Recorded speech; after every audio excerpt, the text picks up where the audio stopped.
Hey guys, welcome back to my channel. It's Mindy here. I hope you had an amazing weekend and you're off to the start of a fantastic week. If you are in the United States and you had an extra day off for Labor Day, I hope you really enjoyed it. You got a little bit of extra rest and relaxation, or you got to do something fun with your friends or your family.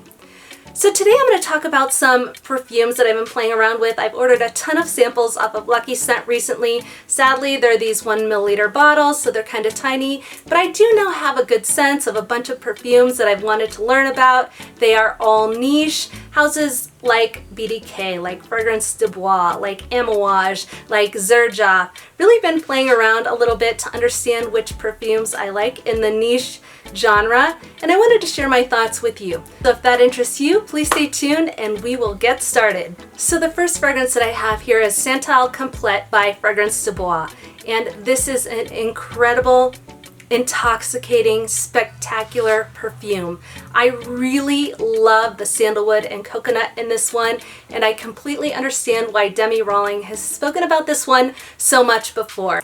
A lot of people say that this is a feminine perfume, but immediately upon playing with it, I thought that it had some masculine qualities. Now that being said, I think this can be worn by anyone, all fragrances can, but I find it to be perfectly unisex. A woman can feel comfortable with this, a man can feel comfortable with this. It really is just a stunning perfume.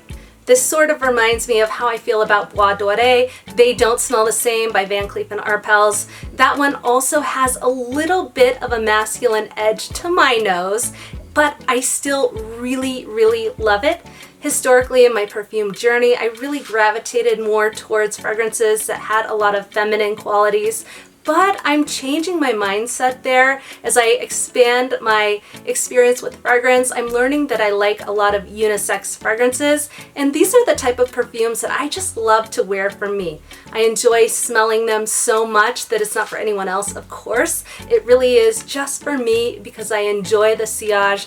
I love picking them up throughout the day, smelling them on my skin, and it just puts me in a very positive mood, a positive mindset.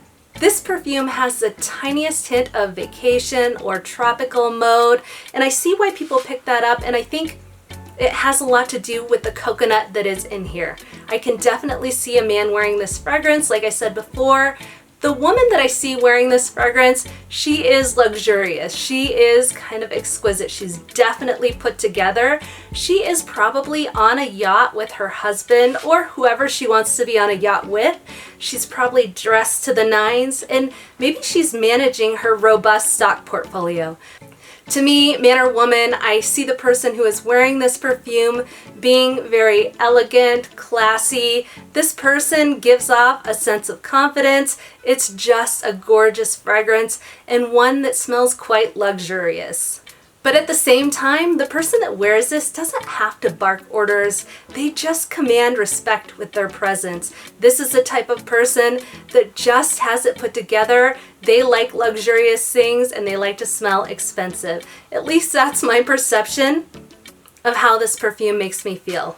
I am definitely seeing the magic that people see in this perfume. It is really an exquisite scent profile.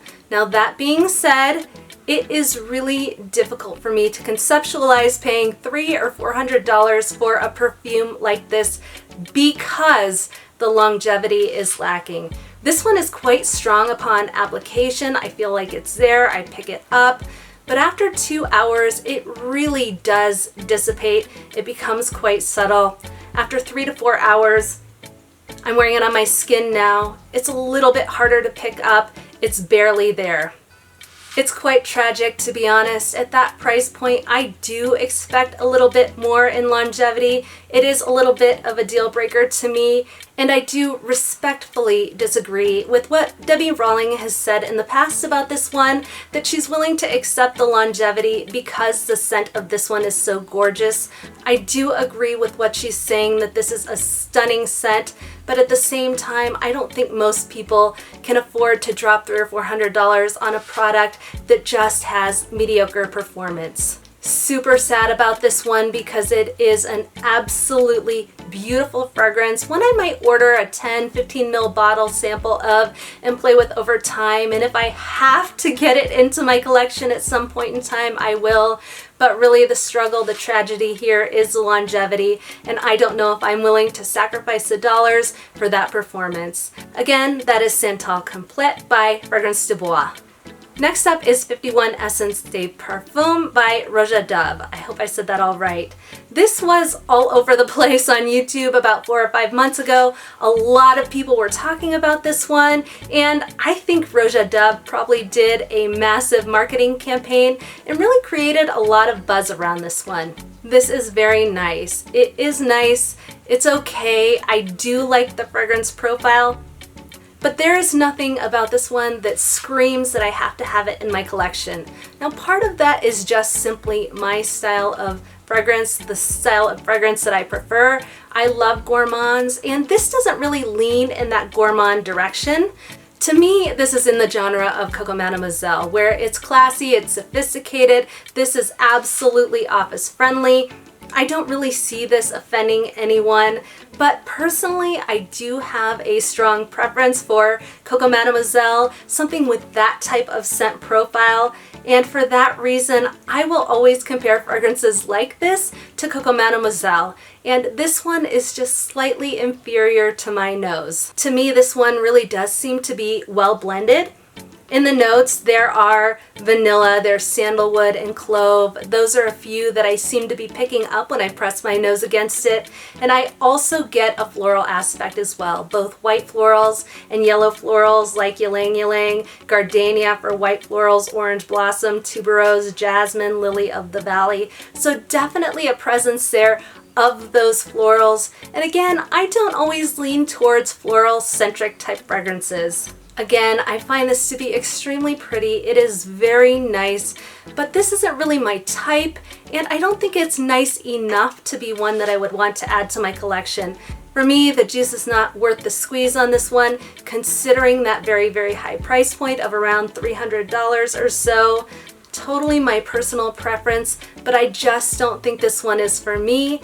I can't comment on longevity. I've been playing with all of these, and I did wear this on my skin for about 4 hours. I picked it up at that 4-hour mark, so it seems to be quite decent. But beyond that, I did take it off and I moved on to a different fragrance. This is nice. I think it is a nice fragrance. It's a pretty fragrance. It's just not for me. I am interested in digging quite a bit more into Roja fragrances. I know they have a very solid reputation. A lot of people really love them, and I can't wait to try others from the brand. Again, that is 51 Essence de Parfum by Roja. Okay, next up is Minuit at Demi by Fragrance de Bois. And like many of you, I have been inspired by my fragrance journey by Demi Rawling. And other people like her, like Jeremy Fragrance, like Sheree Lewis, like Sarah Mays, like Karina Waldron. All are amazing influencers. I love to watch their channels. I love to learn from them. And I love to get their opinion. You know, for me, it started out as really trying to find the right fragrances for me. I kept finding florals in the department stores and they just didn't hit the mark for me. Then transitioning into watching people like Demi and the others that I mentioned on videos, which sparked kind of a hobby for me, which then translated into a real passion, which then translated into an obsession almost. I just love the olfactory experience of playing with perfumes, and I have a feeling if you're watching this, you may have a very similar experience. It's really fun to see Demi Rawling's experience, her career evolve in perfumery, and I think it's great to see people move on and be successful. So without further ado, I will jump into the perfume.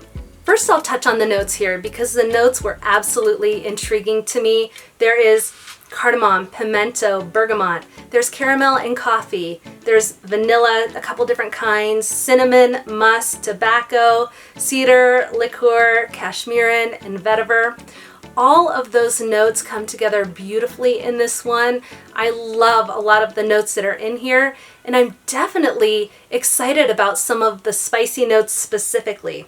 So immediately from the first spray of this one, I definitely pick up this delicious warm spiciness from it. A lot of that has to do, it seems, with the pimento. It's a hot, fiery, peppery note. There's cardamom as well, which is another aromatic, spicy type note. Now when this dries down, I do find it to be quite intoxicating. It is boozy, there's some liquor in here. I definitely pick up those gourmand qualities because of the caramel, the coffee, the vanilla. But throughout, I do find that it maintains that spiciness. It just sort of dissipates, it moves a little bit to the background, but it is definitely there. I also pick a little bit up on the cinnamon, and I really enjoy the way that is done here. I would probably rate this around an 8 out of 10. I do find it to be quite intoxicating. I don't personally understand why there is so much hate for this fragrance. I don't see anything to hate about it. I think it is a gorgeous scent. I think it is a very, very pretty fragrance that I think most people would appreciate the scent profile of. In addition to being surprised by some of the people that said they hate this fragrance, I'm also surprised by how people interpret this to be quite feminine. Now I can see why they feel that way, but I don't find it to be overly feminine. Again, this is one that I feel leans more towards the unisex realm. You know, the last thing I'd say on this one, and if you watch my channel, you probably know that I find the $300 to $400 price range on this perfume to be quite high. Unless something is going to be doing my laundry or making my kids dinner, it is really hard for me to consider shelling out that kind of cash on a perfume. But that being said, because Fragrance du Bois is a luxury brand, they can command luxury prices, and I speculate, this is my own speculation, that they probably do use very high quality ingredients in their fragrances.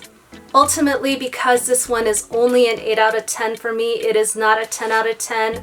This is the type of fragrance I probably wouldn't move forward with unless I explore it a little bit more and I find that it just is a must-have.